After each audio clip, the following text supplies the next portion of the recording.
Assalamualaikum warahmatullahi wabarakatuh. Perkenalkan, nama saya Lailatul Nur Alfia dari Prodi Pendidikan Matematika IKI Budi Utomo Malang. Pada kesempatan kali ini, saya akan menjelaskan tentang penulisan kalimat efektif. Yang pertama adalah pengertian kalimat efektif. Apa sih pengertian kalimat efektif itu? Kalimat efektif merupakan kalimat yang disusun menurut kaidah-kaidah yang berlaku. Nah, dalam kalimat efektif ada beberapa hal yang harus diperhatikan, seperti dalam pengejaan, dalam pemilihan kata, dalam konjungsi, dan lain sebagainya. Kalimat yang memenuhi kaidah-kaidah tersebut akan lebih mudah dimengerti dan dipahami oleh para pendengar dan para pembaca. Kalimat-kalimat efektif ini biasanya digunakan untuk menuliskan karya-karya ilmiah seperti esai, jurnal, skripsi, tesis, dan lain sebagainya. Dalam penulisan kalimat efektif ada beberapa hal nih yang harus diperhatikan. Salah satunya adalah tentang pengejaan atau pengimbuhan. Kata berimbuhan sendiri adalah kata yang ditambahkan pada kata dasar sehingga mempunyai arti baru. Jenis-jenis kata berimbuhan dibagi menjadi 4. Yang pertama, prefiks. Prefiks adalah imbuhan yang letaknya berada di awal atau disebut dengan awalan. Contohnya, kata dasar baca. Ketika sudah mendapatkan imbuhan mem, kata tersebut berubah menjadi membaca. Selain itu, kata dasar main. Ketika sudah mendapatkan imbuhan ber, kata tersebut berubah menjadi bermain. Yang kedua, sufiks. Sufiks adalah kebalikan dari prefiks. Kalau tadi prefiks berada di awal, kalau sufiks imbuhan yang berada di akhir. Contohnya, kata dasar main. Ketika kita beri imbuhan an, maka kata tersebut berubah menjadi mainan. Ketika kita beri imbuhan lagi dengan katanya, maka kata tersebut berubah menjadi mainannya. Yang ketiga, infiks. Infiks adalah imbuhan yang letaknya berada di tengah-tengah.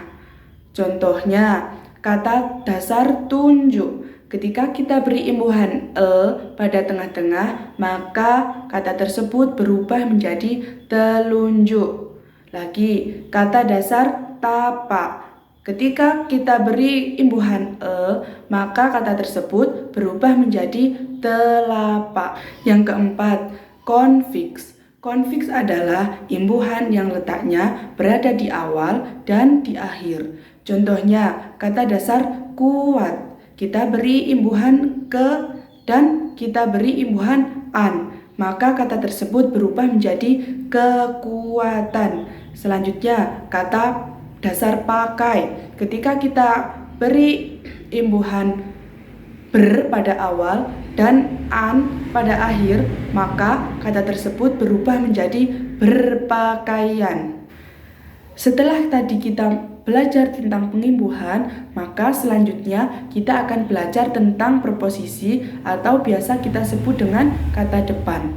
Kata depan adalah jenis kata yang dituliskan di depan sebelum kita menuliskan kata benda, kata kerja, kata keterangan, atau jenis kata lainnya.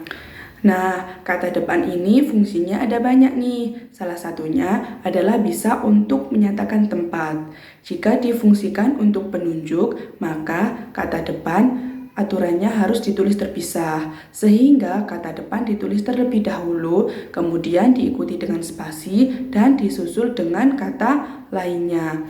Contohnya, jembatan Ampera berada di Palembang. Nah, kata di dan kata Palembang ini ditulis secara terpisah, diberi spasi, dan kata di diletakkan sebelum kata tempat. Contoh yang kedua adalah aku berangkat ke sekolah menggunakan sepeda. Nah, kata ke berada sebelum kata sekolah.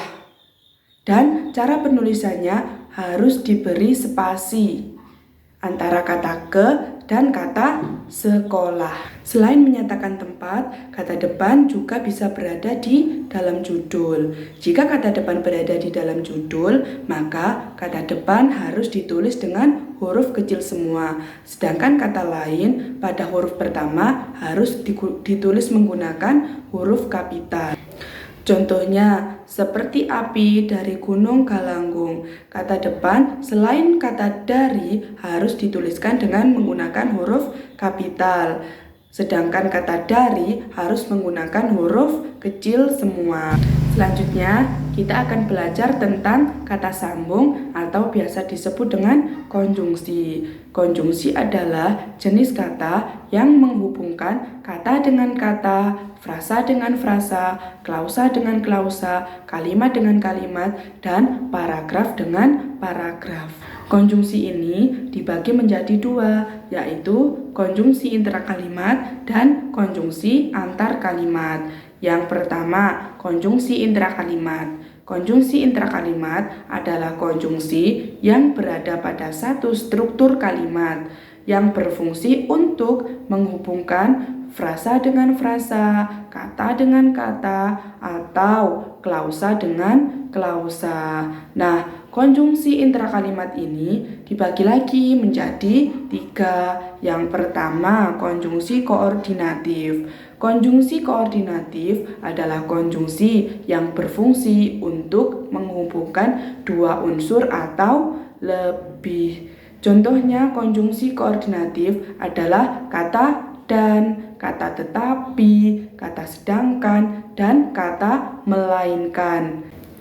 Yang kedua, konjungsi subordinatif. Konjungsi subordinatif adalah konjungsi yang menghubungkan klausa yang kedudukannya tidak sama. Contohnya, kata ketika, kata karena, kata sehingga, kata bahwa, dan kata meskipun. Yang ketiga, konjungsi korelatif. Konjungsi korelatif adalah konjungsi yang terdiri dari dua pasang kata yang menghubungkan dua kata, frasa, atau klausa yang sederajat.